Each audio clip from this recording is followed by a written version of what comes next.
Hi everybody, it's Teresa with restixing.com, and this is my favorite time of year. From this point till the end of the year, we've got non-stop holidays, which means non-stop holiday crafts, and I've got some fantastic ideas for you.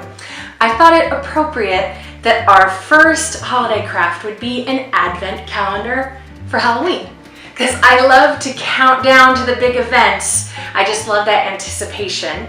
And so I have a ton of advent calendars for Christmas, but none for Halloween, and so this is my year. I got this big wooden plaque at my craft store, and what we're gonna do is put a section here that becomes a chalkboard, and we can just write the numbers on it. And then all of this we're going to decorate. So I don't know if you can see the pencil lines, but the first thing I did was break out my ruler and draw myself where I wanted that chalkboard to be. I measured the center point on the width and then just went up a couple inches and then figured out how far I wanted it from each side and then drew that square. So that's going to be where the chalkboard goes. So all the rest of our decorations will have to keep that in mind, that it doesn't touch that. So the first thing I'm going to do is decoupage some paper on all of this to just make a really cool texture.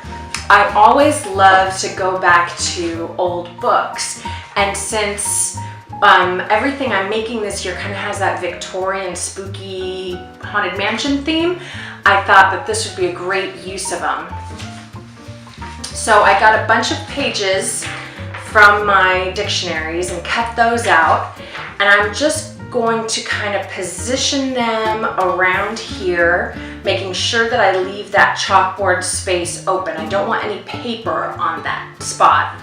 And once I've done that, then I'm going to decoupage. Now you can use Mod Podge, that's the traditional medium, and you spread a layer of that on the wooden piece and on the paper and then put them together, and then you do another layer on top of the paper.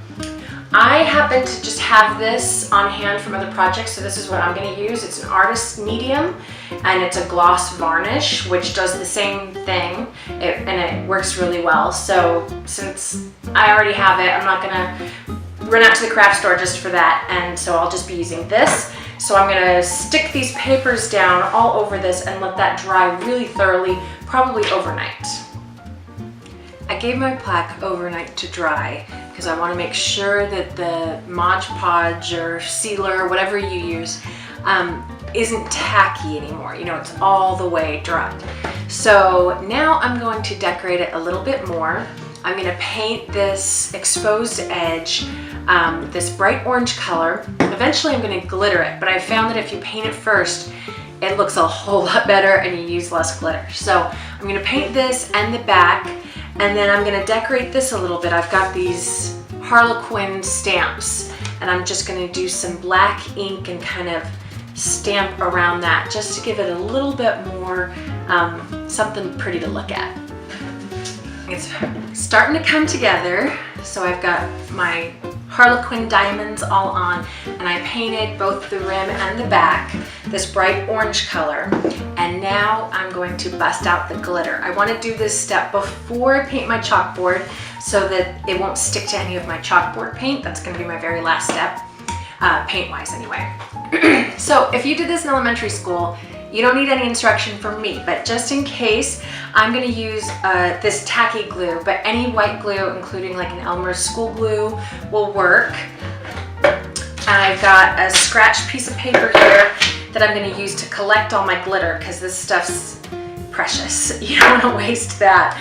So I'm just going to squirt on some glue and spread it around anywhere I want glitter, and then you just pour the glitter right on top. I'm just doing this one little segment to show you. And this piece of paper catches all of that. And there's your glitter. And so with this piece of paper, I can pour it back into the bottle and keep using it. And while I've got the glue and glitter going, that's a tongue twister. I also did some little decorative pieces that I'm going to be putting on the front to spruce it up. So these were wooden shapes that I found at my craft store. You can see they started out naked, but I painted and glittered these black and then 3 pumpkins in different orange colors.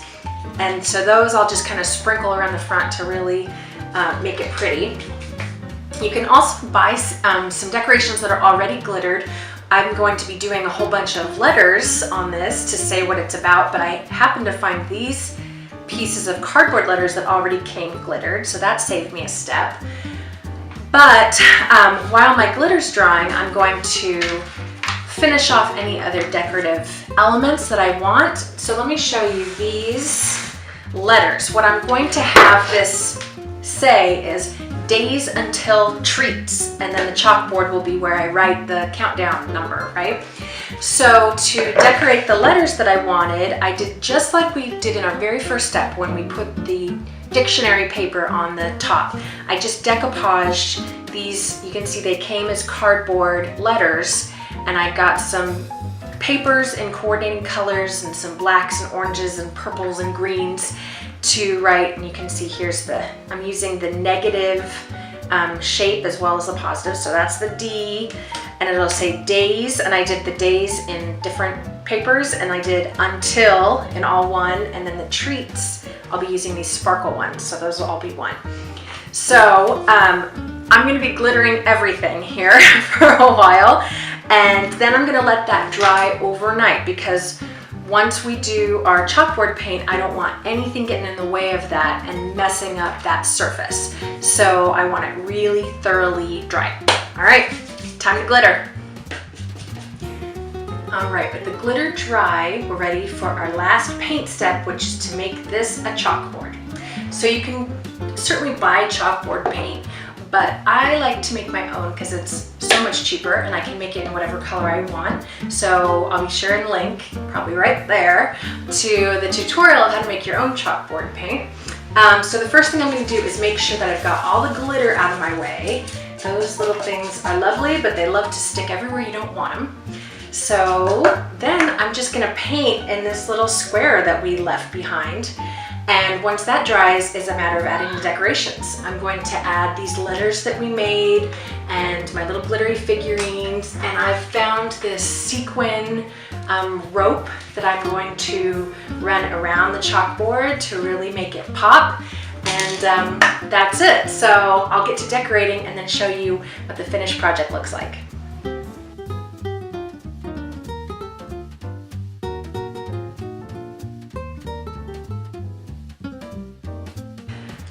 Here's my finished Halloween countdown calendar, and I'm so happy with it. I think, well, anything with glitter is going to make me happy, for one thing. We go through a lot of glitter on the holidays, but I just love it. I think it looks so cute, and will not only be a way of building the excitement for the holiday, but keeping me on track. Like, I think today there are 27 days till Halloween, and that means we have a lot of work to do. I gotta get our costumes done in a hurry.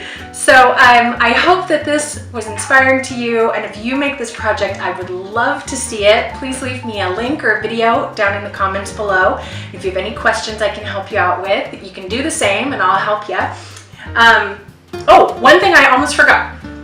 Before you can write on your chalkboard, anytime you make a chalkboard, you have to condition it before you use it. Or the first time you go to write on it, it'll have that imprint on it forever. So I did this, you can probably tell by the weird shape of my chalk now, by just rubbing the chalk all over your little chalkboard square and then erasing it. And then that way the chalk is kind of evenly distributed, so you won't see those shadow effects, you know, of like an unerased number.